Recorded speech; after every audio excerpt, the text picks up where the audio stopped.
And recording is on. Cool.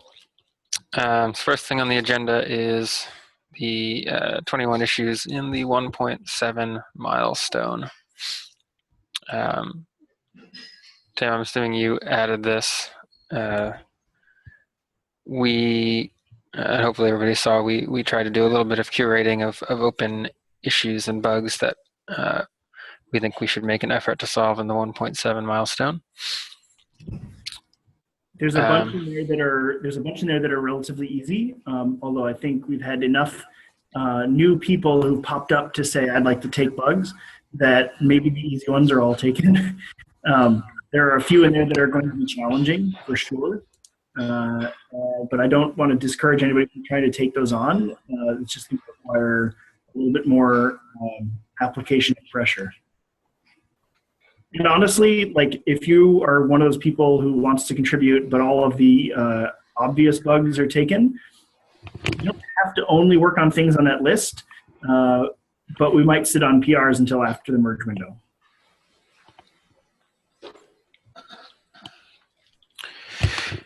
So for this meeting, what should our goal be with this list? Should we be identifying the top priority issues that we should be focusing on? Yeah, do we want to present it and run down them? Sure. Present it on Zoom before. You want me to do it? Go ahead. All right, let me pull it up. Why don't you hit the next topic while I pull it up? Yep. So next topic is open flakes. So there has been some activity on flakes. I've seen a few new ones pop up, and I sent out a list to folks. Has anybody had a chance to look into that yet? I know a few people have. Is anybody looking for help with a flake that they're currently owning? I'm working on 46651, which is the latest one there, since I apparently caused that one. So. Yeah, Dan, I got an earful on that one yesterday. Sorry about that. I'm still not entirely sure why it's happening that way, but I'll get to the bottom of it. I guess one question I had with that was, why does pod status get skipped or not updated if the network plugin returns an error for the sandbox? I mean, shouldn't an error for networking cause the pod to be torn down and restarted or something like that?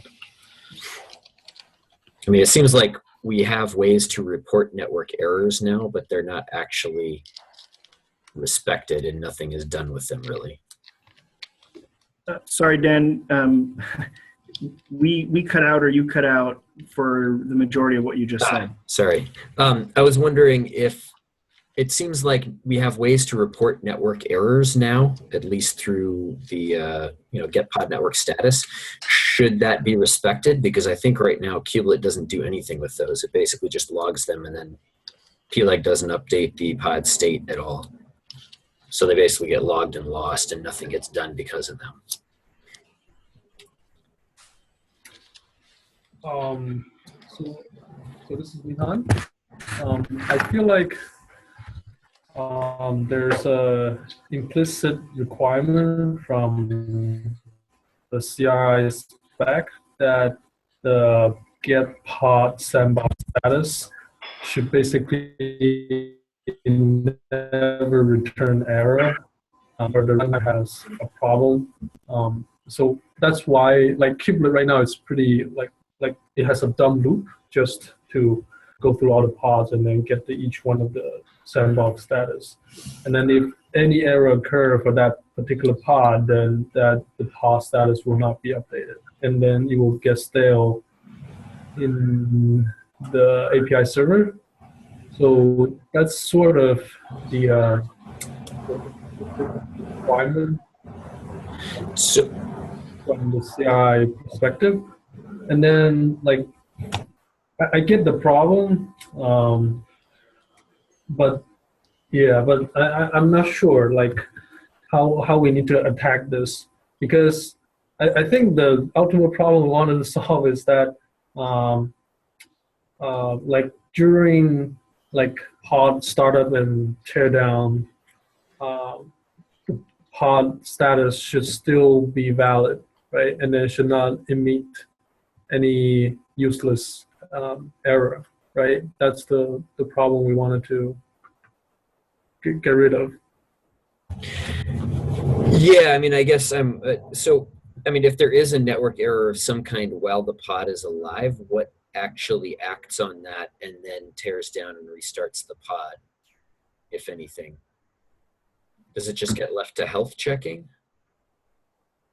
Mm. Can you be more specific what sort of network error you're thinking about? Well, I mean, in this case, there is no network namespace for the pod because kubelet got restarted, and for whatever reason, Docker is not giving us a network namespace. And so clearly that pod is not going to work. And the error was getting reported, but then that causes the status updates to not happen. Mm-hmm. Yeah, I mean, yeah, you can say that from the other angle where you're right. Kubelet should probably like act on those errors, but it's hard for kubelet to tell, like, is it an intrinsic error or is it like a real problem, or basically it's very hard for kubelet to decide whether this error is actually.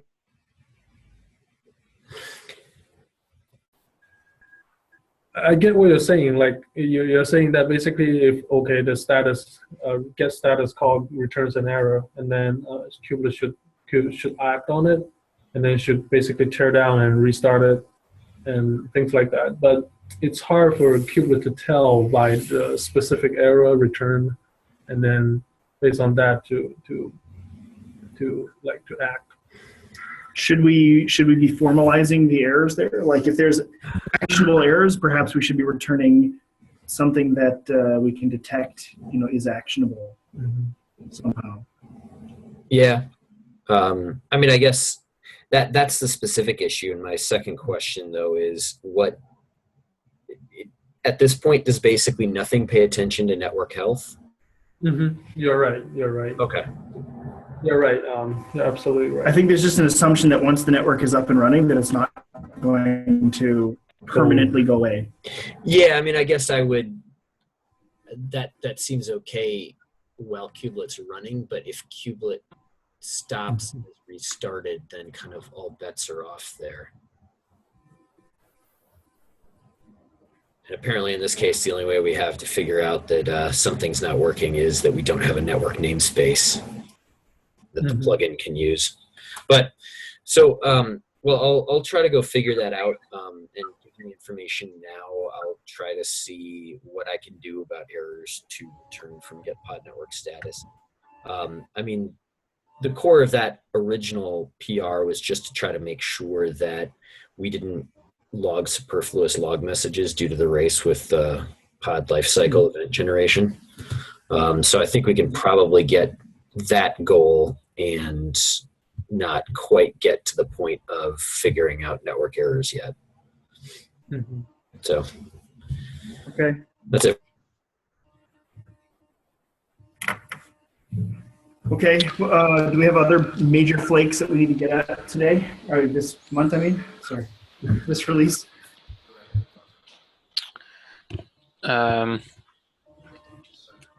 I'm not aware of any at the moment that are release blockers, but I've just added a couple new ones to the list that I haven't had a chance to dig into. Does anybody have a flake that they're investigating that they think is release blocking? I want to encourage people to dig into flakes too, even if you don't know the subsystem well.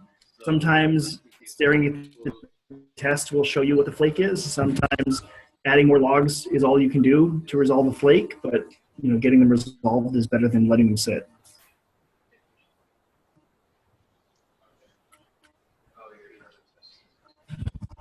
Okay. Yep. Shall we? I'm trying to present my screen. Can anybody see it? Yep. You can. Oh, great.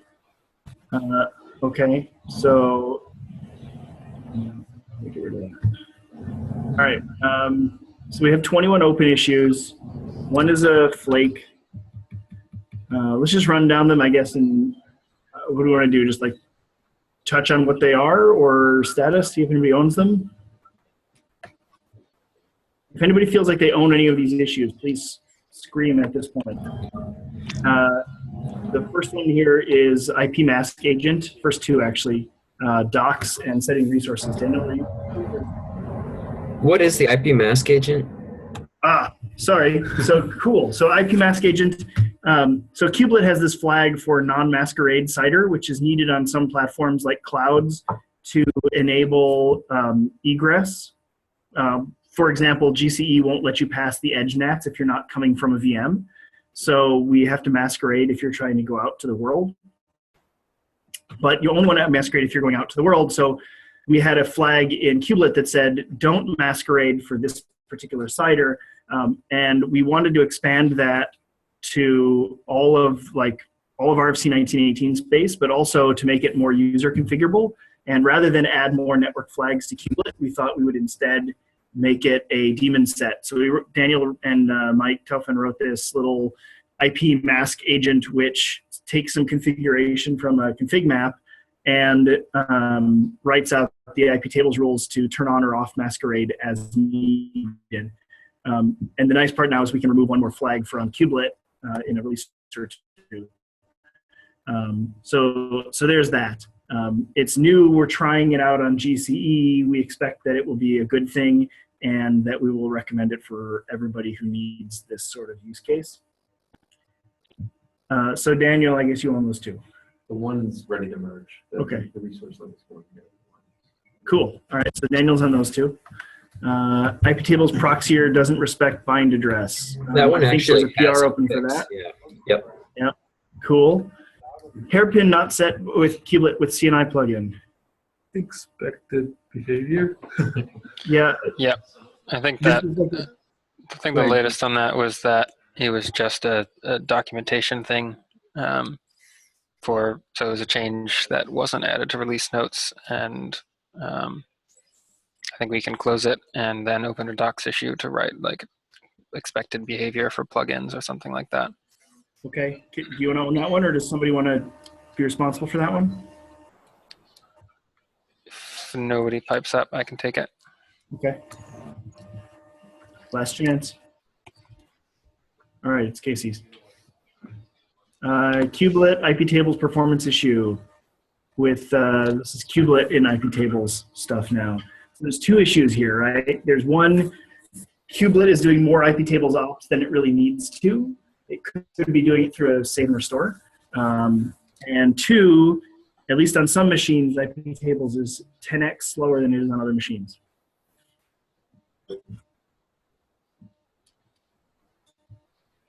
Are we doing anything with this?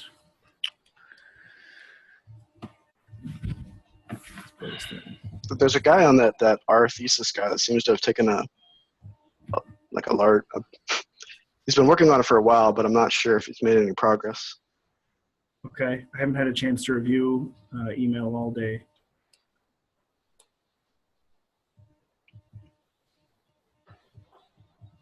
Oh, this is where you. Okay, I have seen linked issues about certain kernel versions, but I'm not sure if that's really related to the original issue, if this is just an issue in general. Yeah. So Minhan, you identified a particular kernel version. Do you believe his kernel actually does not have the performance regression? That's based on the kernel version, does not have the kernel regression. Okay. But the patch is like, I'm not sure particularly what, like, I don't know, like what's the specific OS. Probably the patch did not cover it, or I'm not sure. Okay. But it does look like exactly like the kernel bug. It sounds like it, Yeah, right? it sounds like it. I mean, 20 seconds to run IP tables. Okay. And then the upstream folks, they said they are not sure whether they have covered the IP tables -c case in their test case. Oh, So probably, I see. That's exactly what we're doing. yeah, that's what we're doing. I see. Okay. Okay. Well, that's interesting. So this bug is nobody, as far as I can tell, nobody's working on the fix to move it to IP tables save and restore. Minhan, can you take this issue, but try to get this guy, this Artheus guy, to drive the patch? Sure. Build a new contributor out of this. Okay. I would love to see this fixed, but I wouldn't call this P0. Like, I wouldn't stop the release for this one. Like, it's not a change in 1.6, so this is probably not a blocker. Objections to that? That sounds right to me. Okay. Service controller update load balancer host drains all external load balancers during full master disruption. Wow, I do not have context on this one.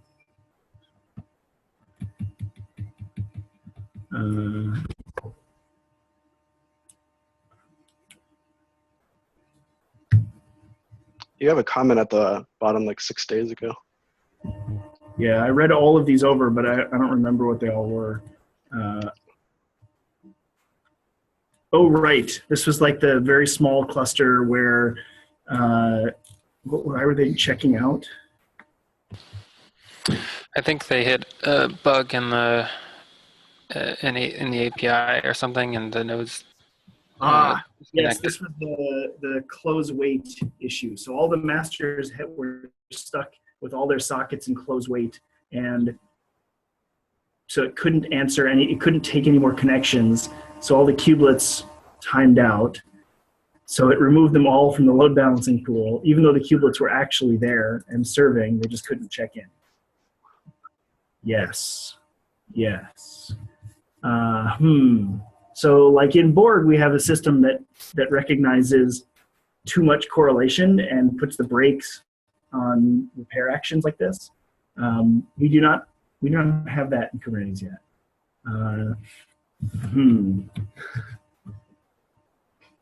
We have like an exponential backoff mechanism. I don't know if that could be applied here.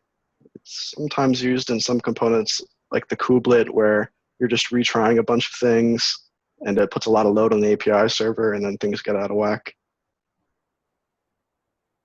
Yeah, I think that the problem here is that the clusters were small enough that like that wouldn't even really kick in. Like if you have a 3-node cluster and all 3 nodes are believed to check out at the same time, like that's one thing. But like if you have a 2-node cluster, like is it implausible that 2 could check out at the same time? Like no back off is going to help you there. Yeah. Okay. Anybody has bandwidth to look into this, to just even ideate on a heuristic here? I know the controller logic is probably new to a lot of people. You can assign it to me. I don't, since code freezes today, I think it might need to be removed from the approved for this milestone, but. Well, yeah, maybe. We'd hardly have to make an argument that this is a bug fix, and it is actually sort of a stretch because this is not a new in 1.7 issue. I'll assign it to you. Pontificate on whether we can possibly spin this. I'm not sure that we can at this point.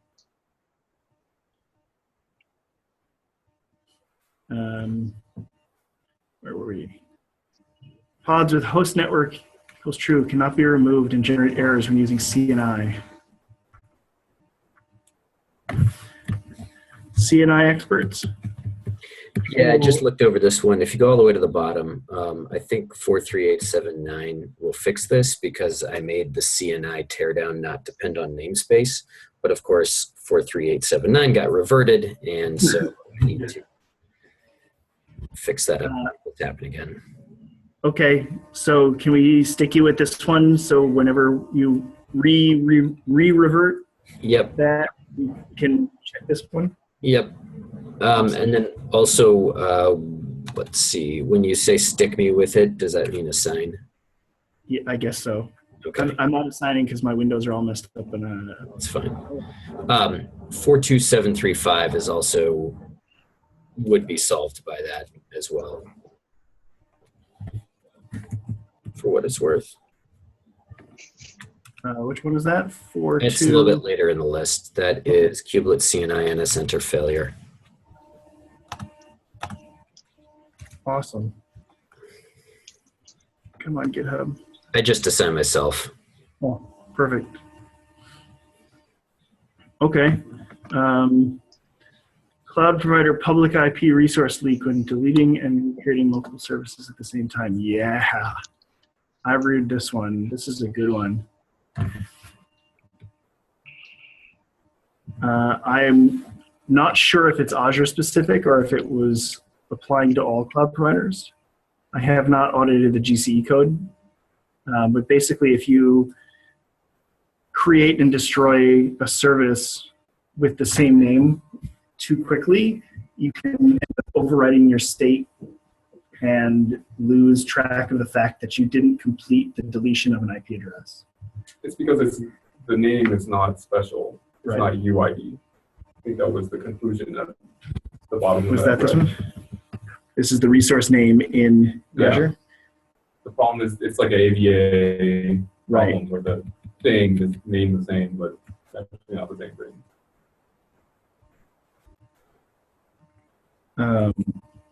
Yeah, and we still, no matter what, we have this problem of if we're in the middle of deleting a multi-resource thing, Yeah. and then you crash and you come back, you have no idea that you were deleting. Yeah. Right. So that's a big change. Yeah. That's not a bug fix that we can tackle in this. Boy, I'm going to assign this to you. Can you update it? Okay. I can't. You mean bump it from the loop? Yeah. Okay. Or comment on it and say that. Where were we? A flake in the center. Kubelet takes a long time to update pod IP. Yeah, that's me. So that's something I'm still investigating, but basically I'm seeing it sometimes take upwards of 30 seconds before, from the time that the CNI plugin execution is complete and the kubelet tries to report status to the point that it actually shows up in the API. Isn't that expected though? Because I thought some of the kubelet status loops were 30 seconds. I think it has a kind of periodic resync, but from my read of the status manager code, at least, and in a lot of cases, it is occurring in less than a second. Okay. I might be thinking of the node status, not pod status. Yeah. So then the question, Casey, is why is it sometimes missing the train? Yeah, and I'm still trying to figure that out. It seems to occur when I start a bunch of pods at once, which makes me think it's related to the kind of queuing of updates there, and perhaps some sort of rate limiting in the API, but I don't quite have a grasp on it yet. I'm actually digging into that today. Okay, cool. We'll leave this one open for now. Migrate bells and whistles to CNI. This was the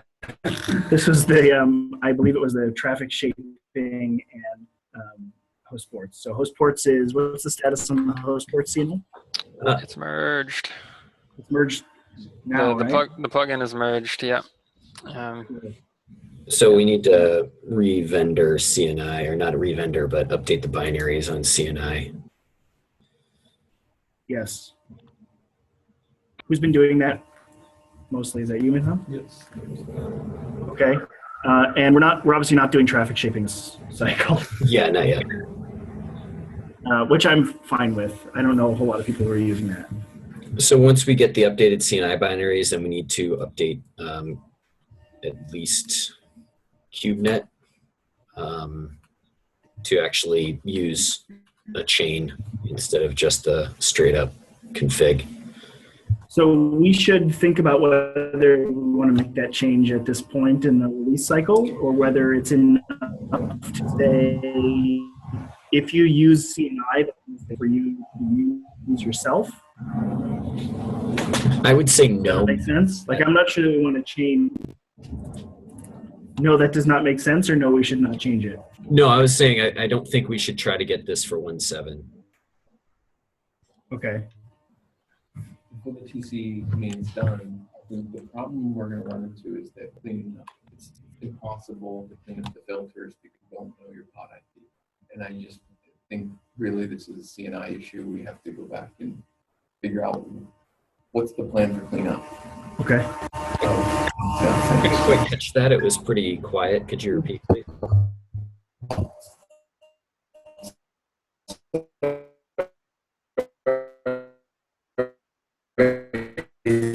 So I guess, we use the pod IP address, right? But when you're cleaning it up, right, if you have multiple traffic shapers, when you're cleaning it up, you don't know your pod IP anymore.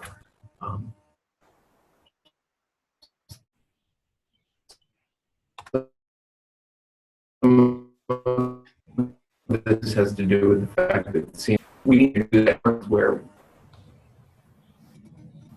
folks hash the pod IP, but that's not really a great way to do it. I mean, this comes down to the checkpointing problem, right? Should not be doing it, should each individual plugin be doing it? I guess we just need to come up with an answer, best practice for this. But it doesn't matter because the traffic shaping is not going to be in 1.7. There's no aspiration to that. So this bug is currently assigned to Chris and Dan. Do we want to let's just update it with the fact that the host port stuff is merged, and we can revendor the binaries so that if somebody wants to use it in a custom CNI config, they can. And so then we can actually support host ports now, right? Even though it won't work. It'll still work in Kubernetes.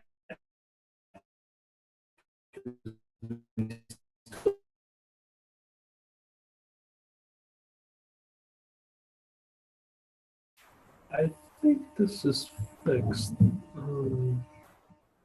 I think there was some change that forced it to update, and that's it. But the code has changed so much. I need to recheck it. Can you recheck it? Yes, I can recheck it. All right.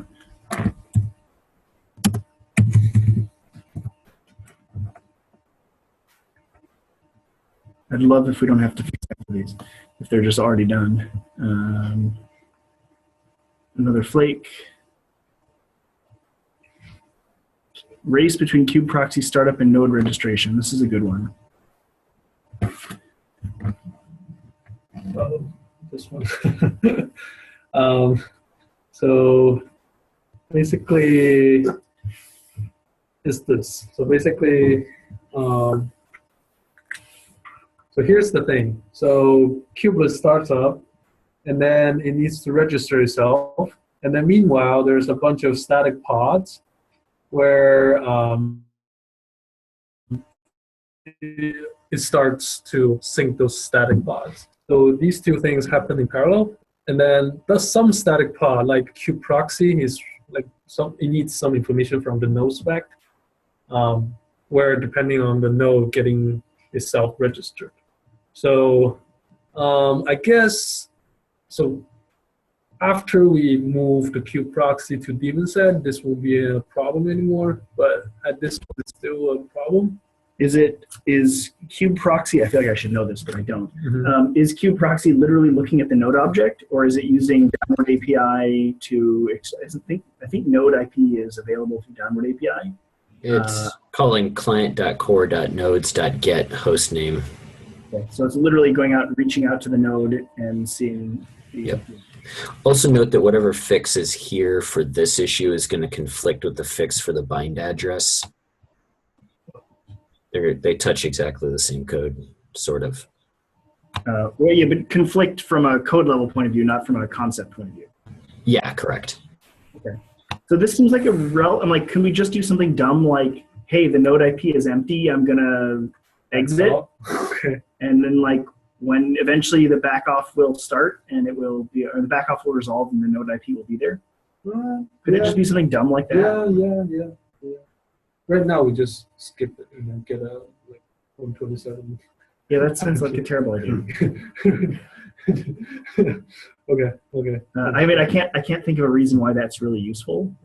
I mean, if somebody wanted to run kubeproxy standalone without an API server, I guess, but Not the API server. It needs the node. the node. Sorry, yes, right. Well, if you want to run it standalone, then the bind address PR, if that gets committed, then you can just tell it what address to bind to. That's true too. Yeah, right. Yeah, I would say if we have to get the node IP and it doesn't exist, that we should just either exit or like sleep for 10 seconds and try again and put that into a backoff loop. Yeah, I would say if you don't specify a bind address, just sleep. If you do specify a bind address, and obviously use that and don't hit up the API server. That's it. I mean, probably it should be a little bit more subtle than that. Like try 5 times with a 5-second delay in between them, and if you can't resolve it after a net of 30 seconds, then exit. Well, like exponential back off something, I think you said, right? Yeah, I mean, we have like util wait something that is exponential back off. Just like something that seems simple and reasonable. Right? It shouldn't be more than 4 or 5 lines of code to fix this.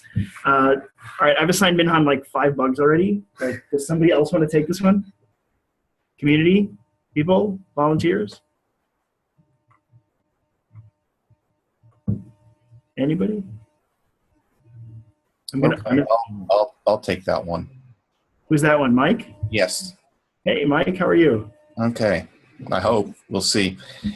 Actually, I have a stupid question. On the code base, what do you recommend for managing dependencies? Is it so I think Glide was a cool tool, but it didn't work for the Kubernetes repo because it was too big and it had too weird interdependencies. I don't even remember exactly why, but it fell over when we tried to run Glide against Kubernetes. So right now, the only tool that we found that works at the size of our repo is GoDep, and GoDep is a turd. Yeah, I heard someone else tell me on one of the Kubernetes Slack channels a couple of days ago. For new projects. Okay, yeah. Yeah, like if you're doing a new project and you just start from the beginning, I think Glide is a better tool until the real GoDep tool is available. Is the question here, Mike, how to just start bootstrapping with development and get it built enough to be able to test it? I'm not sure I have an actual question. Let me just get into it and see if I have one. I'll call out in Slack if I need help. Yeah, that's fine. I mean, I'm happy to help get that bootstrap stuff up and running. It's pretty easy to just build the parts that you care about and to do something like local up cluster to do your testing. I just noticed, Mike, you're not marked as an org member or external collaborator, so I can't assign you the issue, so I just tagged you. I think I spelled your name right. And I just took a note for myself to go and add you as an external collaborator so you can actually get assigned issues and PRs. This is true for anybody here who, if you're participating, you're working on issues and you want to be able to be assigned an issue or a PR, drop me a note and I will add you as an external collaborator. Remind me what this means. I mean, I went through this corporate CLA thing years ago. What else are we talking about now? It means literally all it means is that you're able to be assigned issues and PRs. Okay.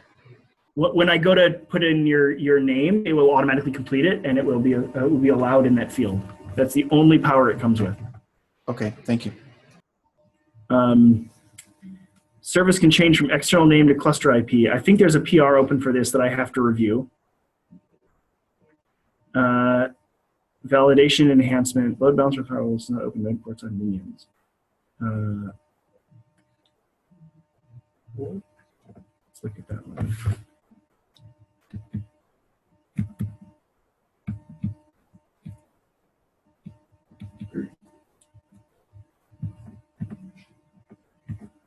lot of YAML.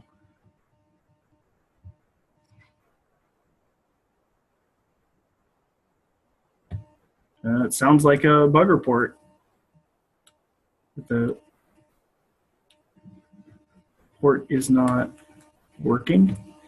So it looks like, oh.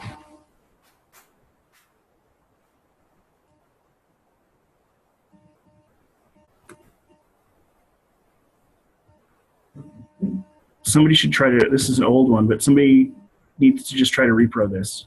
Hopefully it isn't real anymore. Doesn't seem to make sense to me. Volunteers, like first step, just try to repro it on something close to head.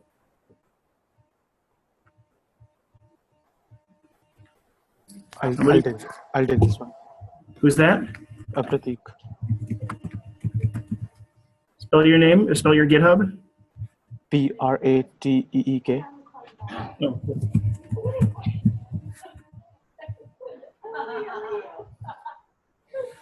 Cool. Same with you. I will add you as a collab. Thanks. Hopefully it's a, I tried to reproduce and then it didn't reproduce, and then we can just close it.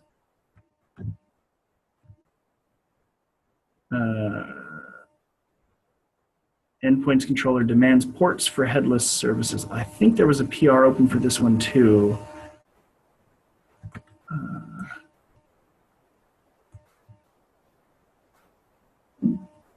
Was there a PR? Oh, no, but Shanzi123 said they would like to work on this issue. Any progress here? We can revisit this one, and if there's no progress by this time next cycle, next meeting, then we will assign it to somebody. Hopefully this is not a hard one. A lot of these are little validation issues. Expand docs on DNS policy. So a change went in last cycle, I think, or was it this cycle, to add DNS policy of cluster first with host network, which is quite a mouthful, but that's what compatibility gets you.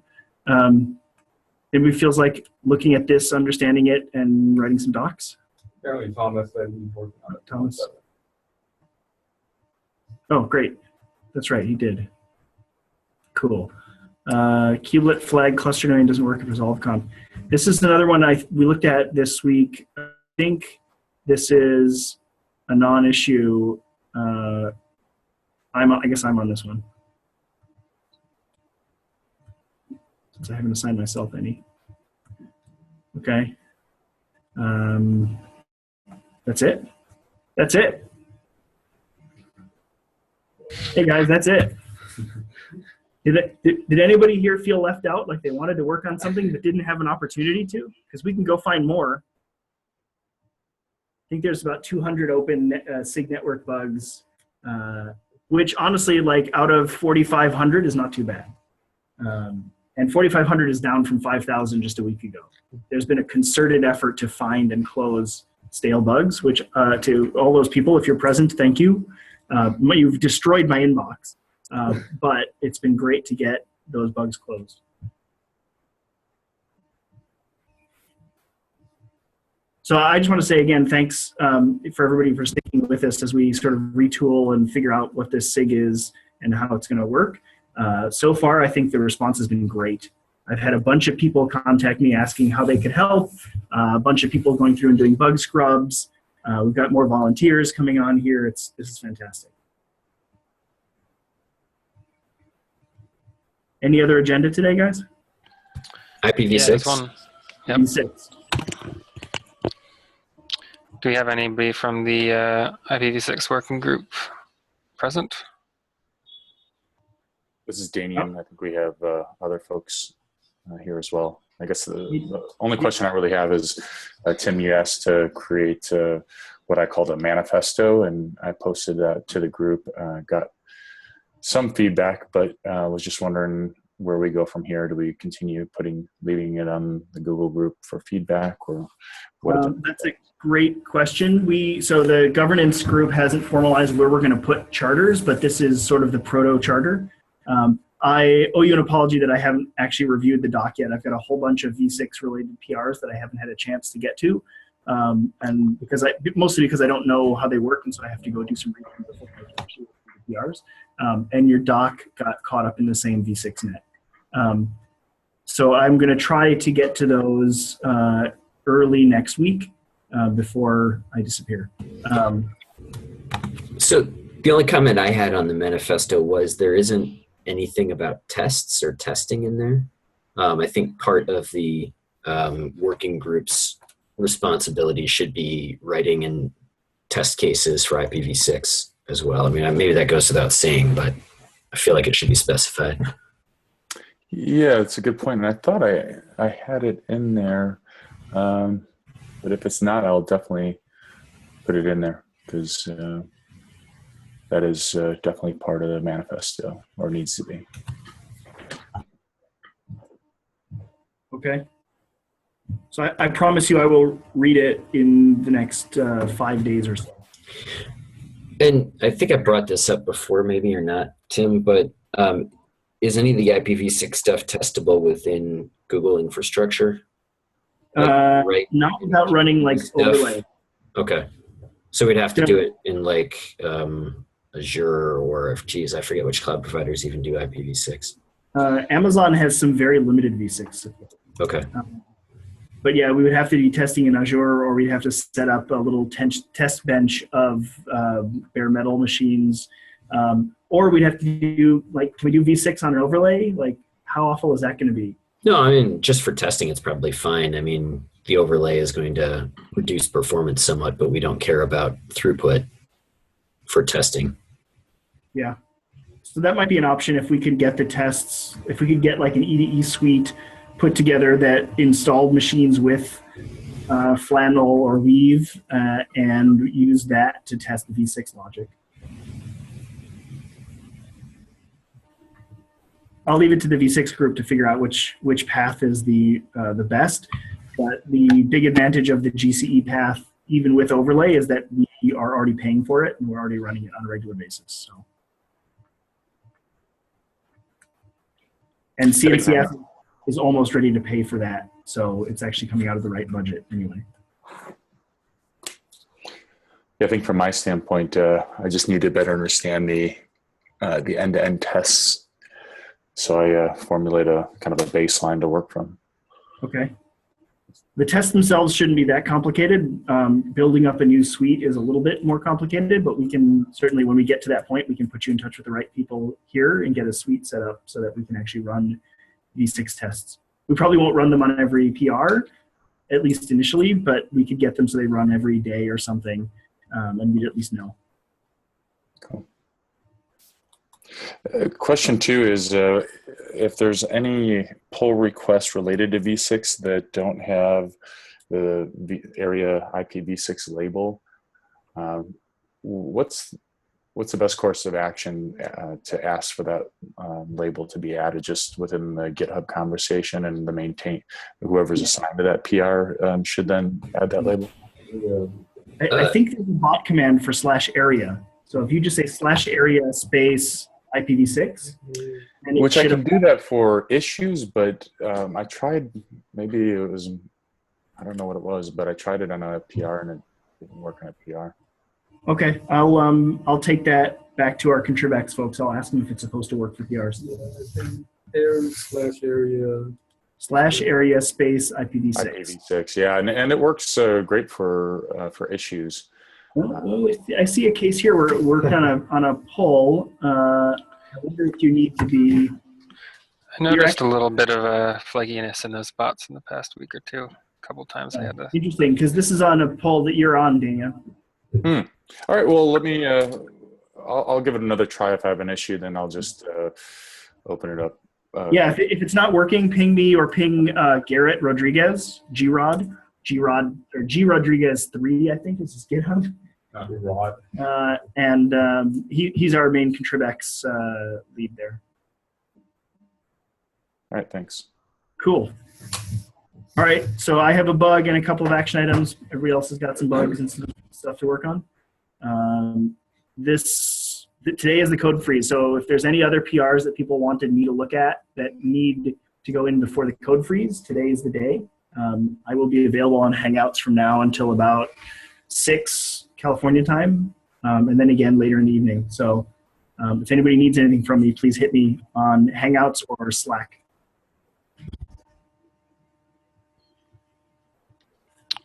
Great. I think that's it then. All right. Sounds good. Thank you. Thanks, everyone.